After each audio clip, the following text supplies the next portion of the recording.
It's another Raw video from your boy Draft Raw Authentic. Yes, I am here, and like I said, this is a Raw video, so there will be no edits. Anyway, people, if you can tell by the title, then you know what I'm about to talk about, and that is the guard prospects of the 2018 NFL Draft. And like a lot of my videos where I talk about the different prospects, I got my notes with me, so if I keep looking down, I'm just looking at my notes.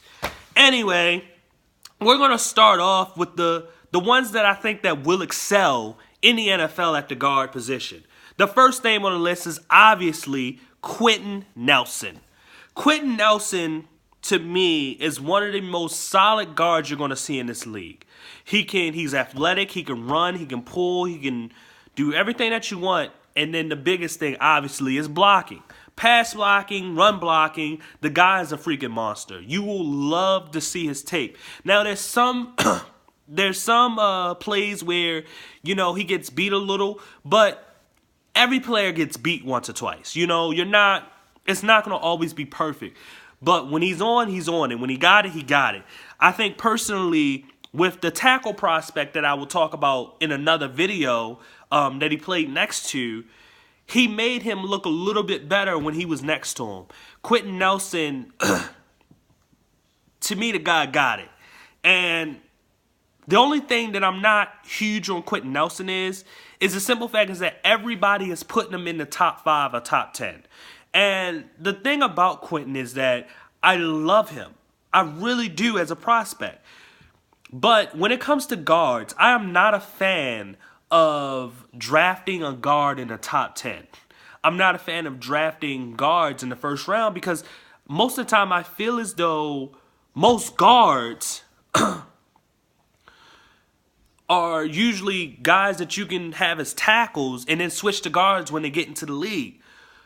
Most of those guys you can get in the 2nd, 3rd, 4th, 5th, 6th round. What's the point of drafting a guy that high? But I understand it. He's the best pure guard you're going to see in this draft. But, it kind of scares me a little bit because of players like Jonathan Cooper, Chance Warmack, Danny Watkins, a lot of these guys that come out that were guards, they end up that were just guards only, and they got chosen in the top of the first round, they end up not living up to their hype. Now, they're pretty much putting Quenton as a Hall of Fame player. And I'm not saying that he won't be a Hall of Fame player, but watch out for that. Because to me, most of the best guards in this league were tackles in college, that they just weren't good enough to play tackle in the league, but when they got into the NFL, those guys had the strength and had good enough feet to be a guard. But anyway, let me get off of Quenton Nelson for Notre Dame. The next name on this list is Will Hernandez from UTEP. The guy is probably the strongest offensive lineman in this draft. I've never seen a guy as strong as him, like the way that he uses his strength. The only problem I see with him is that he doesn't use his feet a lot. It's just pure strength. He hits a guy and he just got him. And the guy can't move. The guy can't go nowhere. Once he gets his hands on you, it's it. You're not going nowhere. The biggest problem with that is if he plays against someone with speed, he's going to have some problems. Also, the biggest problem with that is that he's not going to always be the strongest player on the field, especially his rookie season where you got a lot of veterans that have been in the league for a while and are older and have trained and put their bodies to a lot more than what he probably has up to this point. He can't rely on that, and he has to get better at the guard position when it comes to doing that. But what you're going to love about him is that if everything is confined in a small space, there's no way you're going to get around him. And that's what is so great about him. His strength is like none other. I mean, I've just seen this guy really stop guys in their tracks and not go nowhere. And it is amazing to see, and it's special to see. And that's what the biggest thing what I like about him. He's got it all. I mean, he's got it in terms of pass block and run block. He's got it. He just needs to work on his feet a little bit.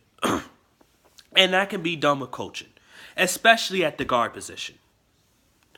Anyway, the next name on this list is Braden Smith from Auburn. Braden Smith is a good pass blocker. Amazing pass blocker. You have to love this guy. The only biggest problem with him is the run blocking. When you're a guard, if run blocking is your worst thing, I can work with you. The reason why I say that is because with all offensive linemen, I feel as though I can get you stronger and teach you how to run block a little bit better than trying to purely teach you how to pass block. Pass blocking is a technique and is a natural thing that prospects need to be able to do, especially tackles. When I see a tackle that can pass block really, really well, I grade them a little bit higher than tackles that don't pass block as well, because the most important thing for most tackles or left tackles is to pass block. Run blocking is a teachable thing. You can always get a guy stronger. You can always get it. And technique-wise, you can get them their technique to get to a point where they can run block. But pass blocking, it's a natural technique. It's not a technique that can be taught so easily. You know, you have prospects that can look really, really good, but it's hard to teach a guy how to move their feet faster. That's hard to. That's really hard to teach a guy how to move their feet faster. It's hard to teach a guy where to put their hands when they're trying to punch a guy in their chest to make sure, hey, you're going to stand right there when you're pass blocking.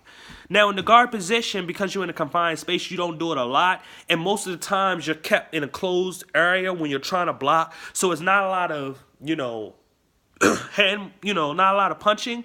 But the thing about guards sometimes that, with that ability to punch your hands out there, you know what I mean? You have the ability to play more than one position in this league, and you can almost double as a right tackle.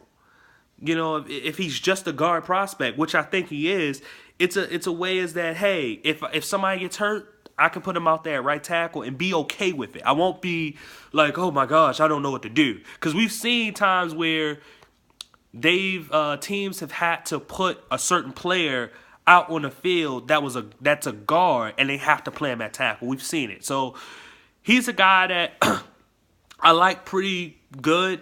It's just that he needs to get better at his run blocking. The next name on my list is Alex Kappa. Now, I'm not going to go too deep on Kappa. Kappa is a guy that he comes from a small school. I can't pronounce it. Humboldt, something like that.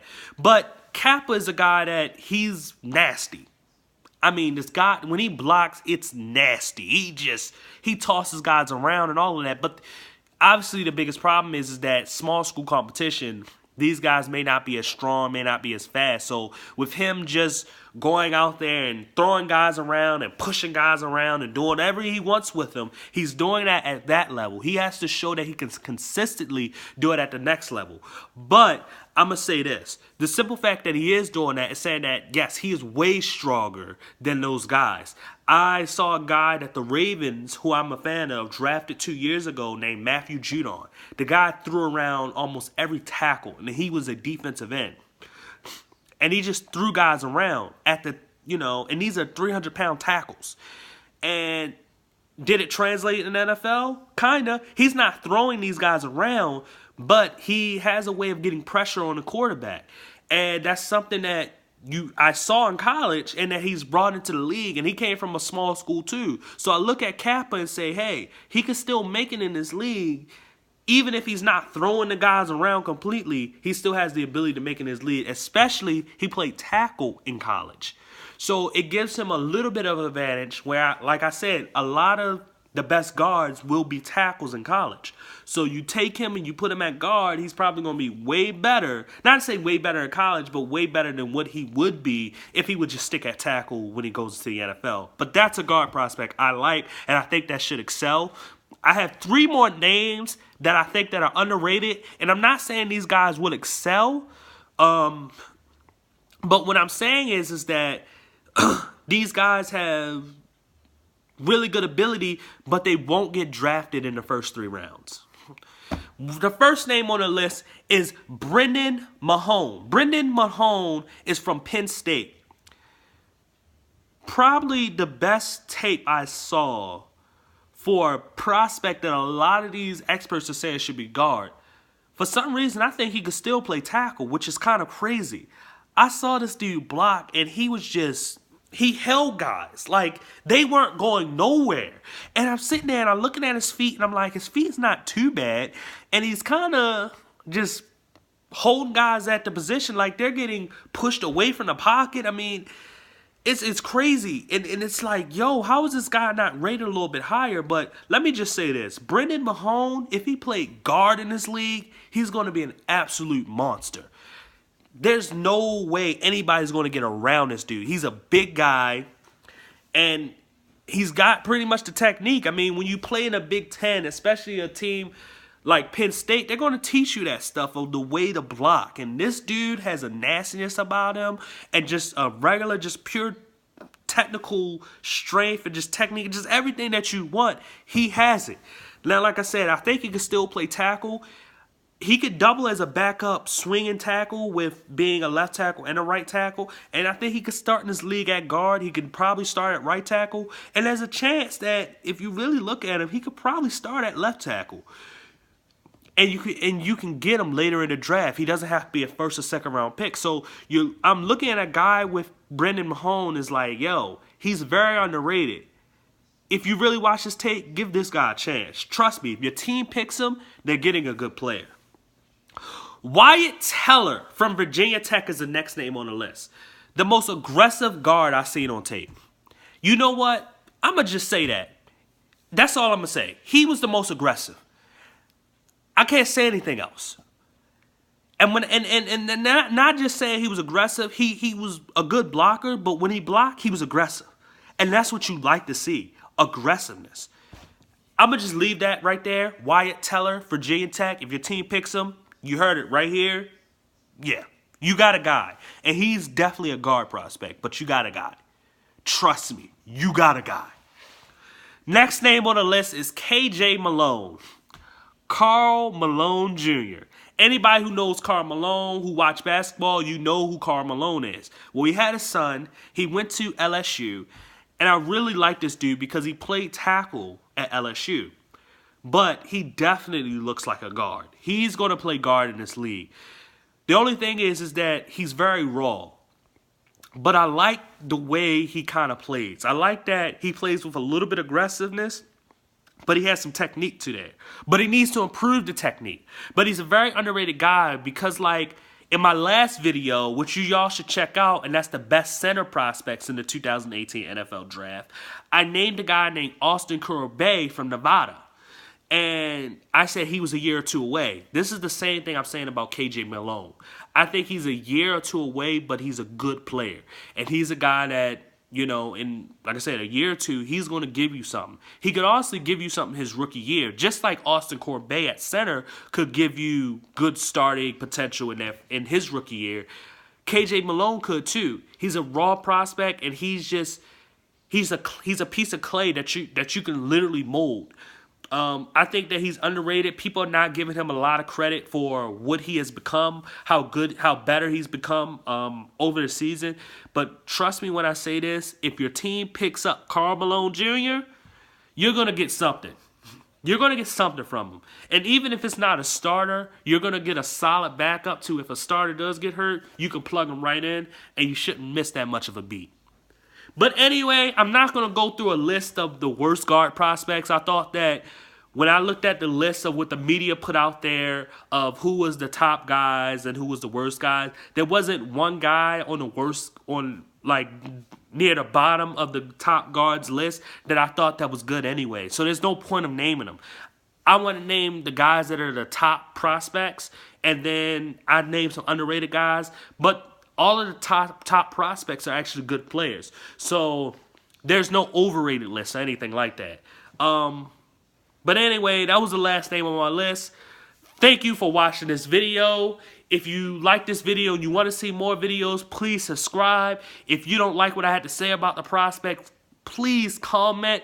Please share this video so other people can join the debate. When you comment, they can comment too. And please hit that like button. Like I said, I thank you for watching this video. I'm going on a journey that I hope y'all enjoy. Goodbye.